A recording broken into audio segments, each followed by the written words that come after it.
Paola Ochoa es periodista. Está en Mañanas Blue.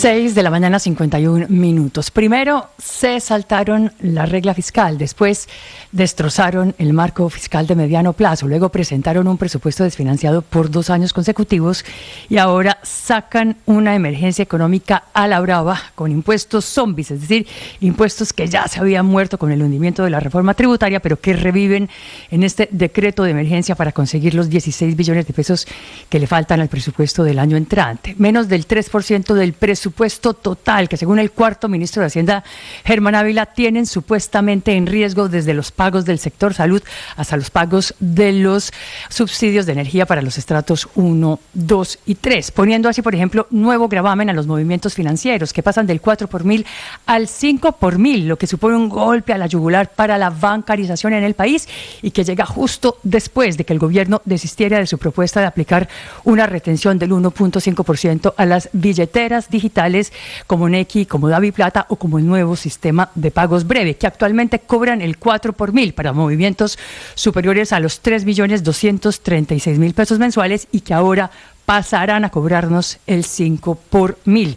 A lo que se suman pues los impuestos zombies, impuestos otra vez que ya estaban incluidos en la reforma tributaria que se hundió.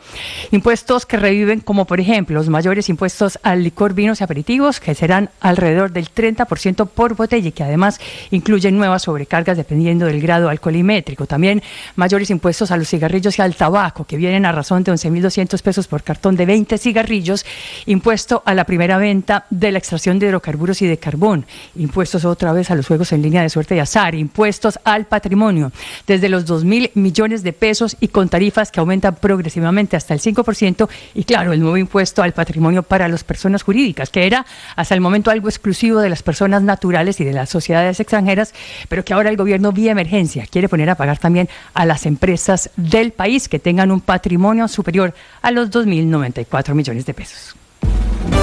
Ricardo Ospina es periodista. Está en Mañanas Blue. Son las 6:54 a.m. Los magistrados de la Corte Constitucional están a la espera de que el gobierno publique oficialmente el decreto con el que declara la emergencia económica para convocar a una sala plena extraordinaria en plena semana de Navidad para comenzar a discutir la polémica decisión. La convocatoria a una sala extraordinaria de la Corte en esta época sería inédita, porque desde el viernes pasado toda la rama judicial entró en periodo de vacaciones colectivas, la conocida vacancia judicial, hasta el próximo 10 de enero. Y se haría esta convocatoria ante la urgencia de discutir y definir con prontitud el futuro de esta medida. Según pudo conocer Blue Radio, al menos 6 magistrados están listos para reunirse virtualmente de forma extraordinaria para comenzar la discusión, sobre la que tienen 2 posibilidades. Una, la menos probable, que utilizando una nueva jurisprudencia, la Corte decida de manera inmediata la suspensión provisional de la emergencia económica, teniendo en cuenta los graves efectos que puede causar. La opción más probable, sin embargo, es que la Corte, en esa sala extraordinaria, defina quién va a ser el magistrado ponente, es decir, quién será el encargado de estudiar si la emergencia económica es constitucional o inconstitucional. Esa definición antes de la vacancia judicial es clave porque podría anticipar los plazos para decidir el futuro de la emergencia al volver del receso judicial. Quien quede a cargo del estudio de la emergencia económica tendrá que decretar pruebas y en un plazo corto debe llevar a la sala plena la discusión frente a las solicitudes de varios gremios como la ANDI, FENALCO y AMCHAM para que sea suspendida provisionalmente la medida y sus efectos hasta tanto se defina de fondo si eso no ajustado a la Constitución, para evitar un perjuicio mediante el cobro de nuevos impuestos. La discusión de fondo gira en torno a si hay o no hechos sobrevinientes que justifiquen la declaratoria por parte del gobierno de un estado de excepción como la emergencia económica, que faculta al presidente para expedir durante un periodo determinado decretos con fuerza de ley, incluso para crear o modificar impuestos, una función que, según dice la Constitución del 91, que el presidente juró defender, está en manos del Congreso de la República.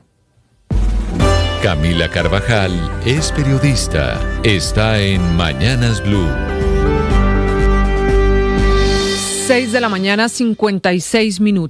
Como todas las peleas por estos días en el gobierno son por plata, ahora el ministro de Salud, Guillermo Alfonso Jaramillo, da una para pedir que los empresarios paguen más por la cobertura en salud de cada uno de sus empleados. El ministro Jaramillo cree que los empresarios tienen una deuda con el sistema de salud y que deberían volver a pagar 8.5% en salud por cada uno de sus trabajadores. Recordemos que en el año 2022 los empresarios fueron exonerados de ese pago para aquellos que ganan menos de 10 salarios mínimos. Esto con la promesa en 2012 de que sería una medida para impulsar la formalización laboral. Es decir, desde el 2012 paga un porcentaje menor cada empresario por empleados que cumplen ese requisito. Y ahora el ministro dice que deberían volver al aporte del 8.5% para poder tener plata, entre otras cosas, y subir la UPC, la unidad de pago por capitación, porque el gobierno no tiene con qué llegar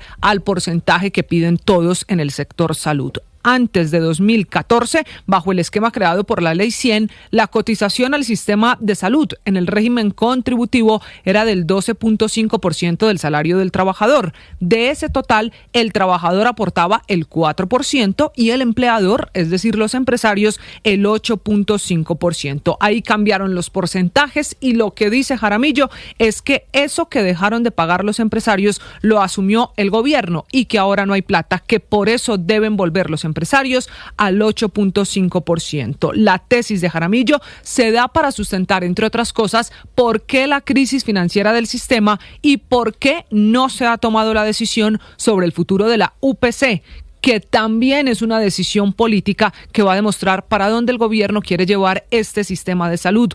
Es que no se nos puede olvidar que el aumento de la UPC debe informarse antes del 31 de diciembre, porque las atenciones a pacientes a partir del 1 de enero se cobran con el nuevo porcentaje. Es decir, quedan apenas unos días para que se tome también la decisión de fondo sobre el futuro financiero del sistema de salud. El padre Alberto Linero es periodista y también está en Mañanas Blue. 7 de la mañana, 36 minutos. Ayer leí una nota de Lucía Caballero en la que ella trataba de explicar la pérdida de sentido ante tanto esfuerzo que hacemos y esa sensación de no avanzar, de no seguir adelante desde el mito de Sísifo.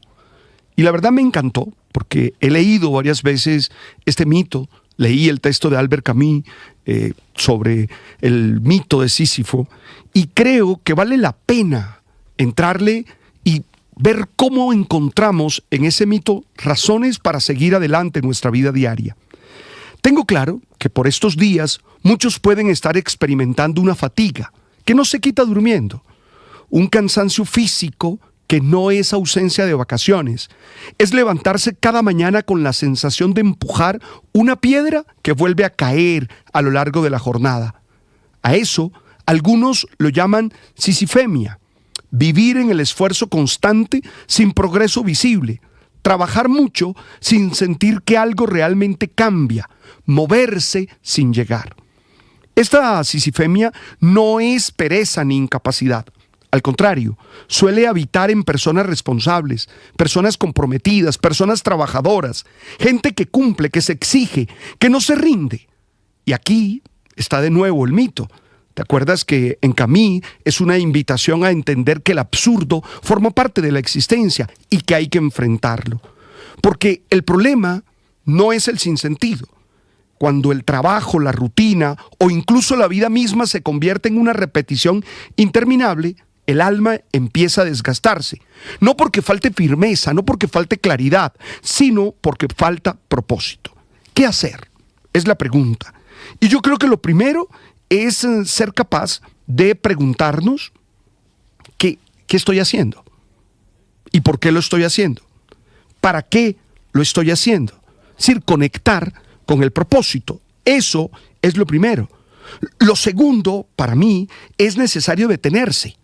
Y a veces soltar, y a veces decir, no voy por ese camino, no sigo eso.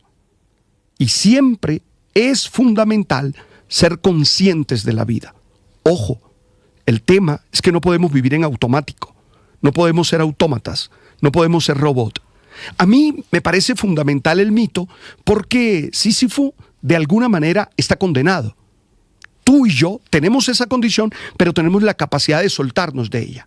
Hay que encontrar maneras para que este tiempo nos genere reflexiones y nos permita iniciar el año nuevo con claridades y no caer en ese absurdo que siempre es posible.